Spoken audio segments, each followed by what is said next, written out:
Hello, ഇന്ന് ഞാനൊരു നല്ലൊരു കേരള സ്റ്റൈൽ ബിരിയാണിയാണ് ആക്കാൻ പോകുന്നത്. ഇന്നൊരു സൺഡേ ആയതുകൊണ്ട് എല്ലാവർക്കും സൺഡേ ബിരിയാണിയാണ് ഇഷ്ടം. എല്ലാവരും വീട്ടിലുള്ള ദിവസമല്ലേ, അതുകൊണ്ട് എപ്പോഴും ബിരിയാണിയാണ് ആക്കുന്നത്. പലതരത്തിലുള്ള ബിരിയാണി ഉണ്ട്. അതിൽ ഞാനിന്ന് ഉണ്ടാക്കാൻ പോകുന്നത് നല്ലൊരു നാടൻ സ്റ്റൈൽ തലശ്ശേരി ദം ബിരിയാണിയാണ്. അപ്പോൾ ആ തലശ്ശേരി ദം ബിരിയാണിക്ക് വേണ്ടുന്ന ഇൻഗ്രീഡിയൻസ് അല്ലെങ്കിൽ ചേരുവകൾ എന്തെല്ലാമെന്ന് നോക്കാം നമുക്ക്. അപ്പോൾ ഞാൻ ഈ ഒരു ഗ്ലാസ്, ഏകദേശം ഈ ഒരു ഗ്ലാസ്സിൽ 4 ഗ്ലാസ് അരിയാണ് എടുക്കാൻ പോകുന്നത്. 4 ഗ്ലാസ് ബിരിയാണി റൈസ്, ജീരകശാല റൈസാണ്. നമ്മൾ നോർമലി കേരള സ്റ്റൈലിലാക്കുന്ന ബിരിയാണിക്ക് വേണ്ടുന്ന റൈസ്. ഇതിൽ 4 ഗ്ലാസ്, ഓൾമോസ്റ്റ് 1 കിലോ ഇല്ല, കുറച്ച് കുറവാണ്. അപ്പം 4 ഗ്ലാസ് അരി, ഇതിൽ നിറച്ച് അരി എടുക്കുന്നുണ്ട് ഞാൻ. അതിന് വേണ്ടുന്ന ചിക്കൻ ഞാൻ ഇന്ന് ലെഗോൺ ചിക്കനാണ് ആക്കിയിട്ടുള്ളത്. ലെഗോൺ ചിക്കൻ ഇതിപ്പോൾ 2 കോഴിയുണ്ട്. ആ 2 കോഴിയിൽ നിന്ന് കുറച്ച് 2-3 പീസ് ഞാൻ മാറ്റി വെച്ചിട്ടുണ്ട്. അതല്ലാണ്ട് 2 കോഴി ആണ് എടുത്തിട്ടുള്ളത്. ലെഗോൺ ചിക്കൻ ആകുമ്പം ബിരിയാണി നല്ല ടേസ്റ്റാണ്. നമ്മൾ തലശ്ശേരി ബിരിയാണി ആകുമ്പോൾ ലെഗോൺ ചിക്കൻ ഉണ്ടാക്കിയാൽ ഭയങ്കര ടേസ്റ്റാണ്. ഫ്രണ്ട്സ് ഒന്ന് ട്രൈ ചെയ്ത് നോക്കുക, ചെയ്തിട്ടില്ലെങ്കിൽ. എപ്പോഴും നമ്മൾ ബ്രോയിലർ ചിക്കനിലല്ലേ ആക്കുന്നത്. ലെഗോൺ ചിക്കൻ നല്ല ടേസ്റ്റായിരിക്കും. അപ്പോൾ അത് ഞാൻ കുറച്ച് മഞ്ഞളും ഉപ്പും മാരിനേറ്റ് ചെയ്ത് വെച്ചിട്ടുണ്ട്. ഇനി ബാക്കിയുള്ള മാരിനേഷൻ നിങ്ങൾക്ക് ഞാൻ പറഞ്ഞുതരാം. അതുപോലെ തന്നെ അതിന് വേണ്ടുന്ന സവാള 8 സവാള എടുത്തിട്ടുണ്ട്. അതിൽ ഒരു 4 സവാള ഞാൻ ഫ്രൈ ചെയ്തിട്ട് ഗാർണിഷ് ചെയ്യാൻ വേണ്ടിയിട്ടുള്ളതാണ്. ബാക്കി റിമൈനിങ് സവാള നമുക്ക് ഗ്രേവി ആക്കാൻ വേണ്ടിയിട്ടുള്ളതാണ്. അപ്പോൾ അങ്ങനെ 8 സവാള ഞാൻ എടുത്തിട്ടുണ്ട്. പിന്നെ പച്ചമുളക് ഞാനൊരു 8 എണ്ണം എടുത്തിട്ടുണ്ട്. അത് നിങ്ങൾ ഓപ്ഷനല്ലാണ്, നിങ്ങൾ എരിവിന് എത്ര അനുസരിച്ചിട്ട് എടുത്താൽ മതി. പിന്നെ ഇഞ്ചി, ഇത്രയും ഇഞ്ചിയാണ് ഞാൻ എടുത്തിട്ടുള്ളത്. ഒരു വലിയൊരു സൈസ് ഇഞ്ചി ആയാൽ മതി. പിന്നെ വെള്ളുള്ളി ഞാനൊരു 2 വലിയ വെള്ളുള്ളിയാണ്. അധികം സ്പൈസിയും മസാല ഓവറായിട്ടുള്ള ബിരിയാണി ഇവിടെ ഇഷ്ടമല്ല. അതുകൊണ്ട് ഞാൻ 2 വലിയ വെള്ളുള്ളിയാണ് എടുത്തത്. പിന്നെ 2 തക്കാളി, പിന്നെ ഒരു ഇത്രയും മല്ലിയില, പിന്നെ പുതിനയില ഇത്രയും മതി. ഇത്രയും കാര്യങ്ങളാണ്. പിന്നെ തൈര് നമുക്ക് മാരിനേറ്റ് ചെയ്യാൻ വേണ്ടിയിട്ട് ഇത്രയും തൈരാണ് ഞാൻ എടുത്തിട്ടുള്ളത്. ഓക്കെ, ഇനി നമുക്ക് എങ്ങനെയാണ് മാരിനേറ്റ് ചെയ്യേണ്ടതെന്ന് വെച്ചാൽ, മാരിനേഷന് വേണ്ടിയിട്ട് ഞാൻ ആദ്യം തന്നെ മഞ്ഞളും ഉപ്പും കൂടി ഓൾറെഡി മാരിനേറ്റ് ചെയ്തിട്ടുണ്ട്. അതിലേക്ക് ഞാൻ ഈ തൈരും കൂടി വയ്ക്കാം. പിന്നെ വേണ്ടുന്നത് ഗരം മസാല ഞാൻ എൻ്റെ വീട്ടിൽ നിന്ന് തന്നെ ആക്കിയ ഗരം മസാലയാണ്. നിങ്ങൾക്ക് വേണമെങ്കിൽ വാങ്ങുകയും ചെയ്യാം. കുറച്ചധികം ഇട്ടോ, നല്ലൊരു സ്പൈസി ഫ്ലേവർ കിട്ടാൻ വേണ്ടിയിട്ട്. പിന്നെ കുരുമുളക് പൊടിയും കൂടി ആഡ് ചെയ്യാം. ഏകദേശം കുറച്ച് മതിയേ. ഞാൻ പിന്നെ ഒരു അപ്രോക്സിമേറ്റ് കുറച്ച് മുളക് പൊടി, അധികമൊന്നും വേണ്ട, കുറച്ച് മുളക് പൊടി. ഇത് നമുക്ക് നല്ലോണം ഒന്ന് തിളപ്പിക്കുക. ഇങ്ങനെ മിക്സ് ചെയ്യും. ഇത് നിങ്ങൾക്ക് വേണമെങ്കിൽ നല്ല ലൈം ജ്യൂസും കൂടി പിഴിഞ്ഞിട്ട് ആക്കിക്കഴിഞ്ഞാൽ ചിക്കൻ നല്ല സോഫ്റ്റ് ആയിക്കോളും, ലൈമും കൂടി ഇട്ട് കഴിഞ്ഞാൽ. സോ ഇങ്ങനെ ഞാൻ ഇതിൻ്റെ ഒരു മാരിനേഷൻ റെഡിയാക്കിയിട്ടുണ്ട്. അപ്പോൾ നമ്മൾ മാരിനേഷൻ റെഡിയാണ്. ഇത് മാരിനേറ്റ് ചെയ്തിട്ട് ഒരു മിനിമം 1 അവർ, 1 മണിക്കൂറെങ്കിലും നിങ്ങൾക്കിത് ഇങ്ങനെ മാരിനേറ്റ് ചെയ്ത് വെച്ച് കഴിഞ്ഞാൽ ഇത് നല്ല സോഫ്റ്റ് ആയിക്കോളും. ഇനി ഇതിൻ്റെ ബാക്കി ചേരുവകൾ നമുക്ക് പ്രിപ്പറേഷനിലേക്ക് കിടക്കാം. ചേരുവകളെല്ലാം ഒരുവിധം എല്ലാം ആയിട്ടുണ്ട്. ഇനി നമുക്ക് സവോള ഗാർണിഷ് ചെയ്യാൻ വേണ്ടിയിട്ടുള്ള സവോള ആദ്യം ഒന്ന് ഫ്രൈ ചെയ്യാം. അപ്പോൾ അതിന് വേണ്ടുന്ന കുറച്ച് വെളിച്ചെണ്ണ വെക്കുക. നമുക്ക് ഡീപ്പ് ഫ്രൈ ഒന്നും ചെയ്യേണ്ട ആവശ്യമൊന്നുമില്ല. അതേപോലെ തന്നെ ഗാർണിഷ് ചെയ്യാൻ വേണ്ടിയിട്ടുള്ള സവോള ഒന്ന് നമുക്ക് ഇതുപോലെ ലൈറ്റിലുള്ള ബ്രൗൺ എന്ന് പറയുന്നത് ഒന്ന് ഫ്രൈ ചെയ്യാം. ഇതിലേക്ക് നിങ്ങൾക്ക് വേണമെങ്കിൽ കുറച്ച് നെയ്യ് കൂടി എടുക്കാം. പക്ഷേ ഞാനങ്ങനെ നെയ്യൊന്നും അധികം എടുക്കാറില്ല. കുറച്ച് മാത്രം ഒരു ഫ്ലേവറിന് വേണ്ടിയിട്ട് കുറച്ച് നെയ്യ് ഇതിലേക്ക് ഒഴിക്കാം. ഞാൻ ഒരു ഹെൽത്തി ബിരിയാണി ആക്കണം. ഹെൽത്തി എന്ന് പറഞ്ഞാൽ നമുക്ക് എണ്ണ ഇല്ലാണ്ട് ബിരിയാണി അത്ര ടേസ്റ്റ് ആവില്ല. അപ്പോൾ ഇത് നല്ല ഡാർക്ക് ബ്രൗൺ വരെ നമുക്കൊന്ന് വഴറ്റിയെടുക്കാം.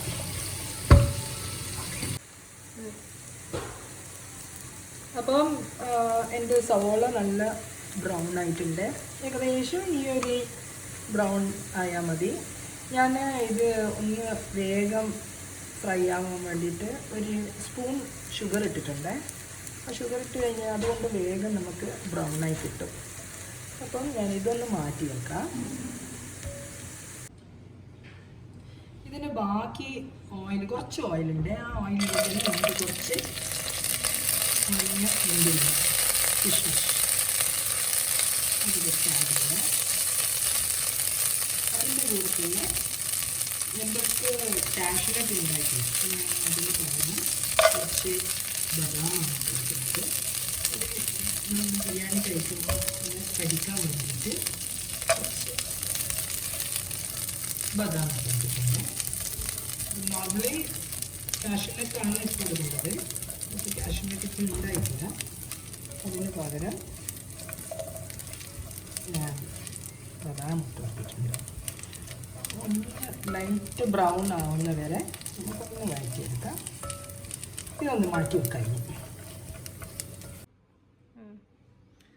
നമ്മൾ ഉള്ളി ഗാർണിഷ് ചെയ്യാനുള്ള സവോള, അതുപോലെ തന്നെ റീസൻസും ബദാമിന് പകരം കാഷ്യൂനട്ട്, ഇതെല്ലാം ഓപ്ഷണലാണ്. ഇതൊന്നും ഇല്ലെങ്കിലും കുഴപ്പമൊന്നുമില്ല കേട്ടോ. ഉള്ളി മാത്രം ഫ്രൈ ചെയ്തിട്ടിട്ടാലും മതി. ചിക്കൻ്റെ ഗ്രേവി ആക്കാൻ വേണ്ടിയിട്ട് കുറച്ചും കൂടി ഓയിൽ ഒഴിക്കാം. ഞാൻ കോക്കനട്ട് ഓയിൽ തന്നെയാണ് യൂസ് ചെയ്യുന്നത്. അതിലേക്ക് ഞാൻ മുറിച്ച് വെച്ച ബാക്കി സവോള നമുക്ക് നല്ലോണം വഴറ്റി വെക്കാം. ഏകദേശം ബ്രൗൺ ആവുന്നതിന് ഒന്ന് കഴിക്കണേ.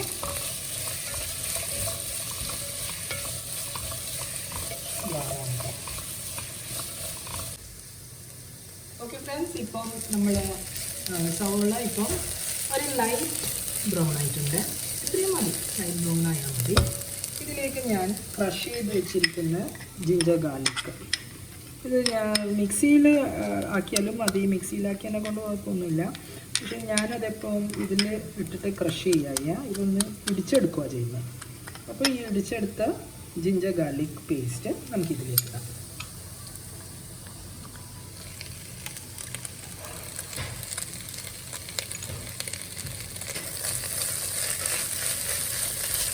ഇതിൻ്റെ കൂടെ തന്നെ പച്ചമുളക് ഇടാം.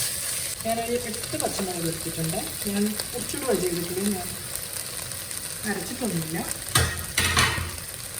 മുറിച്ചിട്ട് വെച്ച പച്ചമുളക്, ജിഞ്ചർ ഗാർലിക് പേസ്റ്റ് ഇതെല്ലാം നോക്കണം. അപ്പം ജിഞ്ചർ ഗാർലിക് പേസ്റ്റിൻ്റെ റോ ഫ്ലേവർ പോകുന്നത് നമുക്ക് വഴറ്റിയെടുക്കണം. അല്ലെങ്കിൽ ചിലപ്പം പച്ച ഫ്ലേവർ വന്നുകൊണ്ടാവും, കുക്ക് ചെയ്യാത്തൊരു ഫ്ലേവർ വന്നാൽ ചിലപ്പം ഒരു ടേസ്റ്റ് കിട്ടില്ല ബിരിയാണിക്ക്. അപ്പം ആ ജിഞ്ചർ ഗാർലിക് പേസ്റ്റിൻ്റെ റോ ഫ്ലേവർ പോകുന്നത് നല്ല നമുക്കൊന്ന് ഫ്രൈ ചെയ്തെടുക്കാം. അപ്പം നമ്മൾ ജിഞ്ചർ ഗാർലിക് പേസ്റ്റിൻ്റെ ആ റോ ഫ്ലേവറെല്ലാം പോയിട്ടുണ്ട്. നല്ലോണം സോട്ട് ചെയ്തെടുത്തിട്ട് അടുത്ത് നമുക്ക് ഞാൻ 2 തക്കാളിയാണ് ഇതിന് എടുത്തിട്ടുള്ളത്. അപ്പോൾ 2 തക്കാളി ഞാൻ നല്ലോണം ഒന്ന് സോട്ട് ചെയ്യും. ഇതിൻ്റെ കൂടെ തന്നെ നല്ലോണം ഒന്ന് സോട്ട് ചെയ്യാം.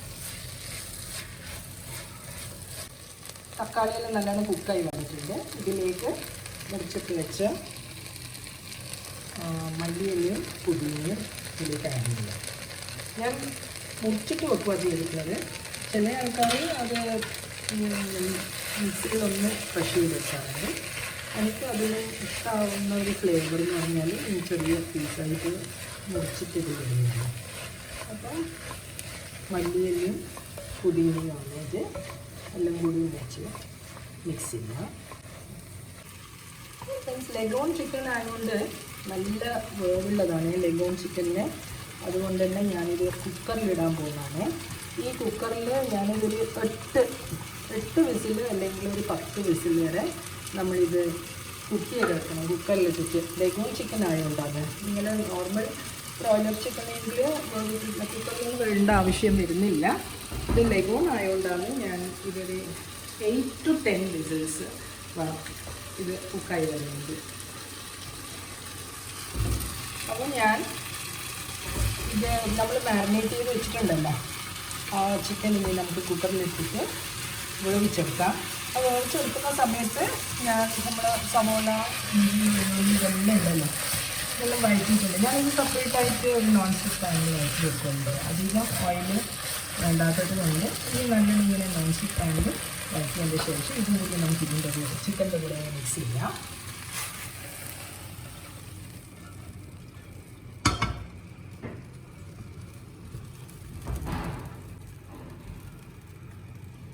അപ്പോൾ ഇങ്ങനെ മിക്സ് ചെയ്തിട്ട് നമുക്ക് ചിക്കൻ്റെ കൂടി ഇതെല്ലാം കൂടി ഒന്നിച്ചങ്ങ് മിക്സ് ചെയ്യാം. മാരിനേറ്റ് ചെയ്ത ചിക്കനും ഉള്ളിയും വെള്ളുള്ളിയും ഇഞ്ചിയും തക്കാളിയും മല്ലിയില പുതിന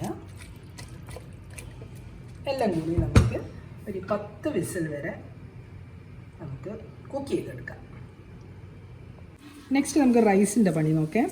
ഞാൻ 4 ഗ്ലാസ് അരി പറഞ്ഞല്ലോ, 4 ഗ്ലാസ് അരിയാണ് ആദ്യം തന്നെ എടുത്തിട്ടുള്ളത്. അത് കഴുകി സോക്ക് ചെയ്ത് വെച്ചിട്ടുണ്ട്. ഇതിലേക്ക് കുറച്ച് നെയ്യ് ഒഴിച്ചിട്ട് നമുക്കൊന്ന് ഫ്രൈ ചെയ്തെടുക്കാം. അധികം നെയ്യൊന്നും ഒഴിക്കുന്നില്ല, കുറച്ച് നെയ്യ് ഒഴിക്കുക. അതിലേക്ക് നമുക്ക് കുറച്ച് സ്പൈസസ് ഇടാം. അതിൽ പട്ട, ഗ്രാമ്പു, ഏലക്കായ്.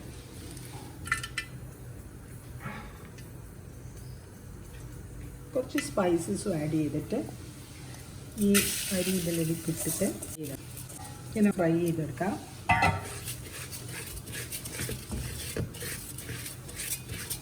അപ്പോൾ ഇത് ഫ്രൈ ആവുന്നതിൻ്റെ ഇടയ്ക്ക് നമുക്ക് ഇതിന് വേണ്ടുന്ന ആവശ്യമുള്ള വെള്ളവും കൂടി ഒന്ന് തിളപ്പിച്ചെടുക്കാം സെപ്പറേറ്റ് ആയിട്ട്. അപ്പോൾ ഞാൻ 4 ഗ്ലാസ് അരിക്ക് 8 ഗ്ലാസ് വെള്ളം ഫ്രണ്ട്സ് എടുത്തത്. അപ്പോൾ അത് നല്ലോണം ബോയിലാക്കിയിട്ട് നമ്മൾ റൈസ് ഒന്ന് ഫ്രൈ ചെയ്തെടുക്കാം. നമ്മൾ റൈസ് നല്ലോണം നെയ്യിൽ ഫ്രൈ ആയിട്ടുണ്ട്. ഫ്രൈ ആകുമ്പോൾ നമുക്ക് ഏകദേശം ഒന്ന് മനസ്സിലാവും.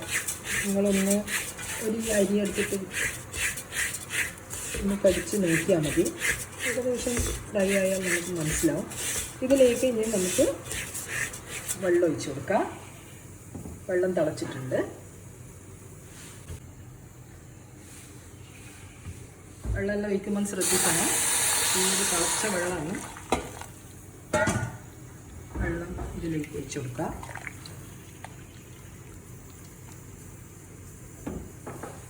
ഇതിലേക്ക് ഉപ്പ് ഇട്ട് കൊടുക്കുക. ഞാനൊരു 2 സ്പൂണ് ഉപ്പ് ഇടുമ്പോൾ ശ്രദ്ധിക്കുക. ചിക്കനിലും ഓൾറെഡി നമ്മൾ ഉപ്പിട്ടതാണ്, അതുകൊണ്ട് ഉപ്പ് നോക്കിയിട്ട് ഇട്ടാൽ മതി. ഇത് അടച്ച് വെച്ചിട്ട് കുക്കാക്കി എടുക്കാം. ഫ്രണ്ട്സ്, നമ്മൾ റൈസ് നല്ലോണം കുക്കായിട്ടുണ്ട്, കണ്ടില്ലേ?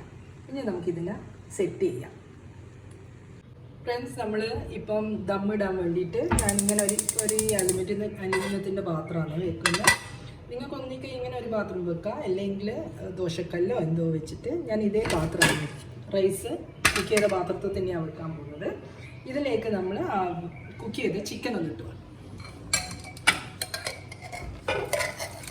ഞാനിത് അങ്ങനെ തന്നെയാണ് ഒഴിക്കുക ചെയ്യുന്നത്.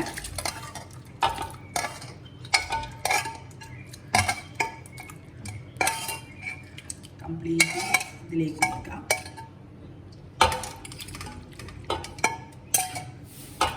ഇത് നമ്മൾ സെറ്റായിക്കോളും. അധികം വെള്ളമായിട്ട് അറിയുന്നൊന്നും വേണ്ട. അധികം വെള്ളമൊന്നുമില്ല, ഞാൻ വെള്ളമൊന്നും ഒഴിക്കാത്തതാണ്. തൈര് ഒഴിച്ചിട്ട് മാരിനേറ്റ് ചെയ്തിട്ട് വേറെ നമുക്ക് ഇത്രയും വെള്ളം കിട്ടിയിട്ടുണ്ട്.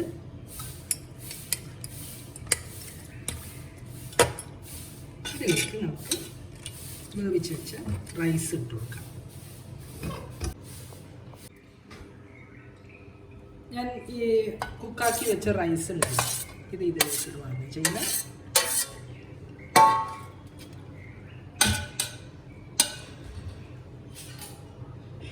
ഇതേപോലെ അങ്ങ് ഇട്ട് കൊടുക്കാം റൈസ്. നമുക്ക് കുറച്ച് ഗാർണിഷ് ചെയ്ത് വെച്ച മല്ലിയില ഇട്ട് വെക്കാം. ഗാർണിഷ് ചെയ്യാൻ വേണ്ടിയിട്ട് ഫ്രൈ ചെയ്ത് വെച്ച ഉള്ളി അല്ലെങ്കിൽ സവോള, പിന്നെ നിങ്ങൾ അണ്ടി മുന്തിരിങ്ങ, അല്ലെങ്കിൽ ഞാൻ ഇട്ട് കൊടുത്തത് ബദാമാണ്, കാഷ്നട്ട് ഇല്ലാത്തത് കൊണ്ടാണ്. പിന്നെ ഇതിൻ്റെ ഹൈലൈറ്റ്, ബിരിയാണീൻ്റെ ഹൈലൈറ്റ് എന്ന് പറഞ്ഞാൽ ഇതിൻ്റെ മേലെ നമ്മൾ ഒഴിച്ചു കൊടുക്കുന്ന നെയ്യാണ് ഏറ്റവും പ്രധാനം. നിങ്ങൾ ബാക്കി ഫ്രൈ ചെയ്യുമ്പോൾ നെയ്യ് കുറച്ചാലും കുഴപ്പമില്ല. ഇതിൻ്റെ മേലെ നമുക്ക് നെയ്യ് നല്ലോണം ഒന്ന് ഒഴിച്ചു കൊടുക്കണം. അതാണ് ബിരിയാണിക്ക് ടേസ്റ്റ് കൊടുക്കാൻ ഹെൽപ്പ് ചെയ്യുന്നത്. നെയ്യ് നിങ്ങൾ മേലെ ഒഴിക്കാൻ കുറച്ച് പിശുക്കല്ലേ, നെയ്യ് നമുക്ക് ആവശ്യമാണ്.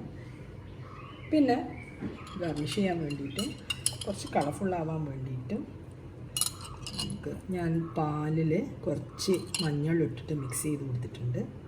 അതും കൂടി ഇതിലേക്ക് ഒഴിച്ച് കഴിഞ്ഞാൽ നമുക്ക് നല്ലൊരു കളർഫുള്ളായിട്ടുള്ള ബിരിയാണി കിട്ടും. ഓക്കെ ഗൈസ്, ഇനി നമ്മൾ ഇത് അടച്ച് വെക്കാം.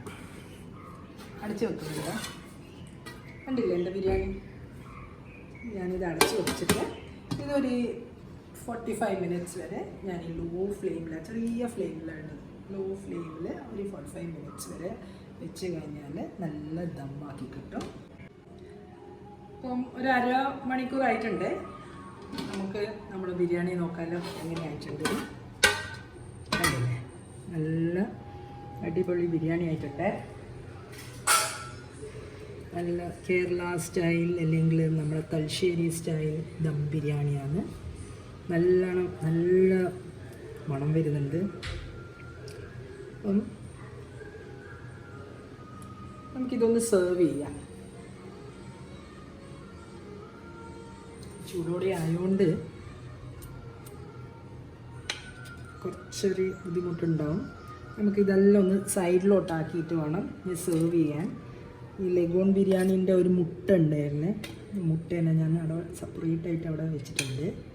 ഇത് നമുക്ക് ഇത് ഓഫ് ചെയ്തിട്ട് ഇത് കാണിച്ചു തരാം ഇങ്ങനെ സെറ്റ് ചെയ്യേണ്ടതെന്ന്.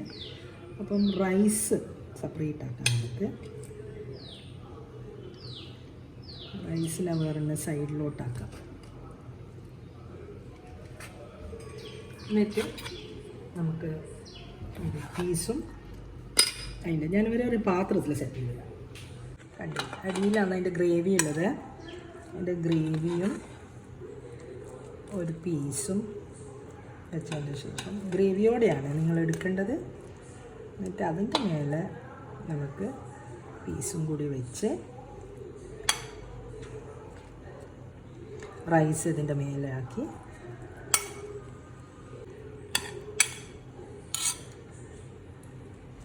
കുറച്ചും കൂടി ഗാർണിഷ് ചെയ്യണമെങ്കിൽ ഗാർണിഷ് ചെയ്യാം.